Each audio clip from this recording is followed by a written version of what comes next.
Hello and welcome to another fine edition of TYT Sports. We are going to mainly be focusing on, some event that's going on, the Winter Olympics in Sochi. Now, we have discussed a lot of the problems going on, but here's maybe another problem basically coming out of America. So Shaun White in the prelims had the best score. In his first round, again, he pulled out of slopestyle and 48 hours prior to the event because he wanted to focus on the half pipe, which is basically his bread and butter. He has won gold the last two Winter Olympics, going for a third consecutive gold. Again, his bread and butter, all the pressure is on him in this event. Prelims, he had a great score, the #1 score.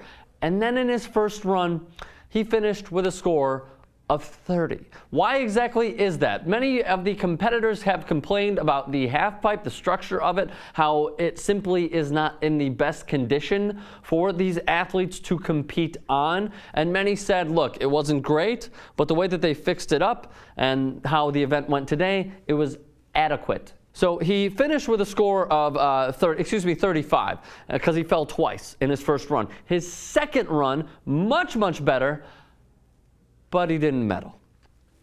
So it's unfortunate to see Shaun White, who again was going for 3 consecutive golds, and he would have been the first American to win 3 consecutive golds in the Olympics in one single event. So it's unfortunate, but the stories of the other competitors is actually pretty cool. So again, he finishes 4th. You're looking at the table right now of who actually won gold. They call him iPod. His name is Iori Pladlachikov of Switzerland. He finished with a score of 94.75 on his second run. He is Russian-born, but competing for Switzerland. Silver medalist Ayumi Hirano had a score of 93.5. He is 15 years old, 5'2", 110 pounds. He's a kid, and he won silver. Congratulations to him, of course, of Japan. And Taku Hirako also finished with a score of 92.25. By the way, Shawnee Davis can become the only American to win a gold in one single event in 3 consecutive Olympic Games in the 1,000-meter speed skating final, or the speed skating event when he competes. Now again, we're going to discuss other Olympic events, but focusing on the half pipe, and this is via the New York Times, some of the problems that a lot of the competitors had, and not only that, the workers had going into this, and were they even great conditions to begin with? Here's what the New York Times says. Concerns over the condition of the massive half pipe threatened the competition earlier in the day, but organizers scrambled to get it into decent shape. The night before, some athletes suggested that the event be postponed because the flat area between its 22-foot walls was bumpy and filled with loose, granular snow. Already reading that, you are thinking this is a major safety hazard, and a lot of these people are going to crash. Which, guess what? They did. Many of the competitors crashed. Many of them could not stick their landings on a lot of their incredibly difficult tricks. So continuing along, it caused riders to crash not during their dangerous gravity-fighting tricks, but between them. Crews worked overnight, honing the shape of the pipe, which tilted downhill for about 250 yards. 250 yards.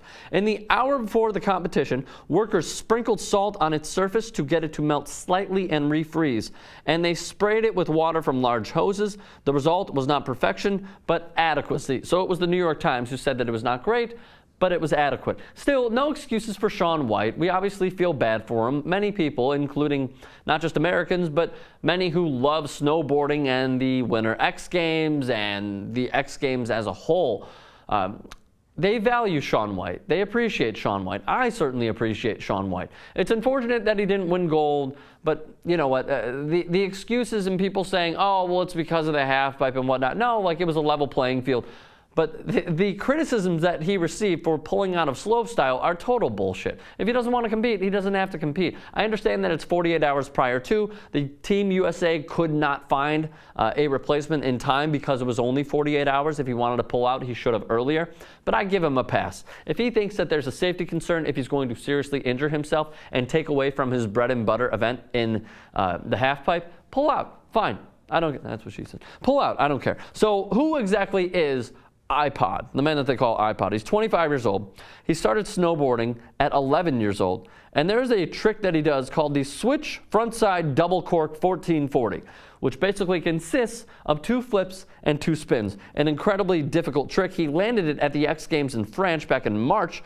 And Shaun White was quoted as saying that he studied that trick from iPod. And iPod had that mutual respect for Shaun White because he values the sort of groundwork and the sort of talent that Shaun White has. So again, it's unfortunate to not see Shaun White medal in his only event, his one event in Sochi in the Olympics in 2014. But either way, congratulations to iPod and the others who certainly did medal.